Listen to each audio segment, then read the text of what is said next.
এই তুমি কে কিছু না বলে হঠাৎ করে গরমে ঢুকে বললে? আন্টি আপনি আমাকে চিনবেন না, আমি আপনাদের যে ফ্ল্যাটের উপর তলায় থাকি। আমি তো ঢাকা থেকে পড়াশোনা করতেছি, তো ওই যে উপরের তলায় আপনার মমতা আপু আছে না, তার ছেলে আমি। ওই যে আম্মু একটু চিনির লেখা পাঠাই। ও আচ্ছা, দাঁড়া আমি চিনে আনতেছি।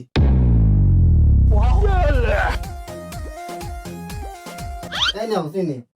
আচ্ছা আন্টি একটা কথা বলি, হ্যাঁ বলো। বাসায় আপনি একাই, আঙ্কেল নাই? আমার আঙ্কেল তো অনেক বছর হলো বিদেশ থাকে। সমস্যা নাই ভাবি, আঙ্কেল নাই তো কি হয়েছে, আমরা তো আছি, যদি কোনো কিছু দরকার হয় ডাক দিয়ে। এই ছেলে তুমি কি কি বুঝতে পারছাও? না না, ওই যে বললাম যে বাজার থেকে যদি কোনো কিছু আনার প্রয়োজন হয় ডাক দিন ভাবি, আমরা তো আছি। এই ছেলে দাও। এখনকার ছেলে